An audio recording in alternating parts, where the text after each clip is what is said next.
అందరికీ praise lord. దేవుని నామానికి మహిమ కలుగును గాక. మీరందరూ బాగున్నారు కదా? మీరు పెడుతున్న కామెంట్కి ప్రతిరోజు మేము ప్రార్థన చేస్తున్నాం. దేవుడు అద్భుత కార్యాలు మీ అందరి జీవితాల్లో ప్రభు జరిగించుదురు గాక. ఆమేన్. మనందరము ఎన్నో రకాల అంశాలు ఎత్తుపట్టుకుని ప్రభు సన్నిధిలో ప్రార్థన చేస్తూ ఉంటాం.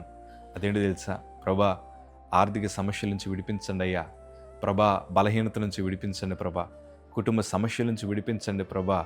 చీకటి అంధకార శక్తులు, చేతబడుల చేత బాధపడుతున్నాం, వాటి నుంచి విడిపించండి ప్రభా.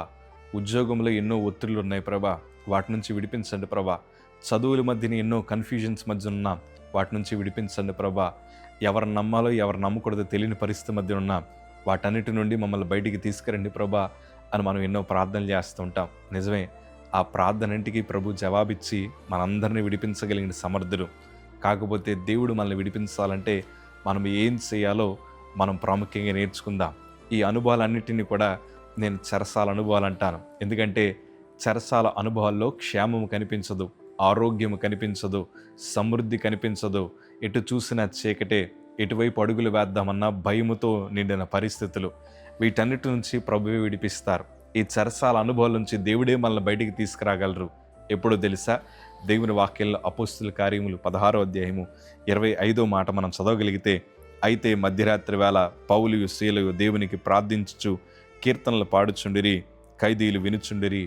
ఈ చెరసాల అనుభవాల్లో పౌలు శీలలు దేవునికి ఆరాధన చేస్తూ ఒకవైపు ప్రార్థన చేస్తున్నారు. ఆ పరిస్థితి ఏమీ వారికి అనుకూలమైన పరిస్థితి కాదు. కాళ్ళ మీదేమో బండలు బిగించబడ్డాయి, చేతులకు సంఖ్యలు బిగించబడ్డాయి, ఒంటి నిండా గాయాలు. అంతకుముందే వారికి అవమానం కలిగింది. ప్రజలందరూ వారి మీద దొమ్మిగా పడ్డారు, అధికారుల మధ్యన అవమానించబడ్డారు. వస్త్రాలు ఇట్లా కాలర్ పట్టుకుని లాగి వారిని వస్త్రాలు చింపి అవమానించారు. కానీ ఇన్ని పరిస్థితులు వారు అనుభవించిన, చెరసాలలో వేయబడిన వారు దేవుని నిందించలేదు, ప్రభువుని దూషించే మాటలు వారు మాట్లాడలేదు. కానీ అర్ధరాత్రి వేళ పౌలు శీలలు వారిద్దరూ కలిసి ఆరాధన చేస్తూ ప్రార్థన చేస్తుండగా జరిగిన గొప్ప విషయం ఏంటి తెలుసా? వారి కాళ్ళకు తగిలించిన బండలు విప్పబడ్డాయి, చెరసాల తలుపులు తెరవబడ్డాయి. వినుచున్న ఖైదీలందరూ కూడా మారు మనస్సు పొందారు. నేను ఎప్పుడు ఈ మాట అంటాను కదా, వారి చెరసాల తలుపులు తెరవబడిన, వారి బంధకములు విప్పబడిన, వారు క్రీస్తు ప్రేమ చేత బంధింపబడ్డారు. విడుదల వారి జీవితంలో కలిగింది. రక్షణ అనుభవాల్లోకి అక్కడుండే వారందరూ నడిపింపబడ్డారు. కేవలం ఒకటేంటి తెలుసా?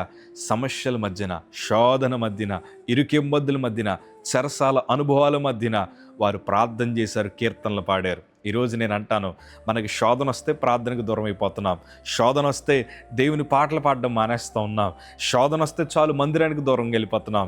అపాయం వస్తే చాలు, దేవా నువ్వు నాకు ఏం చేసావు, నేను నీకోసం చాలా చేశాను కదా, నాకు నువ్వు ఏమిచ్చావు ప్రభా అని దేవునికి దూరంగా వెళ్ళిపోతున్నారు. అందుకే ఇంకా చాలామంది చెరసాల అనుభవాల మధ్యన బ్రతుకుతున్నారు. ఈరోజు దేవుని సేవకుడిగా చెప్తున్నాను, యేసు రక్తములో చెరసాల అనుభవాల నుంచి నా ప్రభు మిమ్మల్ని ఈ క్షణమే విడిపించుదురుగాక. ప్రార్థన, ఆరాధన ఎన్నటికీ ఆపొద్దు. శోధన జయించాలంటే ఆ ఒక్కటే మార్గము. అపాయము నుండి బయటికి రావాలంటే అదొక్కటే మార్గము. శోధన నుంచి తప్పించబడాలంటే అదొక్కటే మార్గము. ప్రార్థన, ఆరాధన. మీలో ఎంతమంది ఎక్కువసేపు ప్రార్థన చేస్తారో, ఎంతమంది ఎక్కువసేపు ఆరాధన చేస్తారో కింద కామెంట్లో తెలియజేయండి. God bless you all. Praise the lord.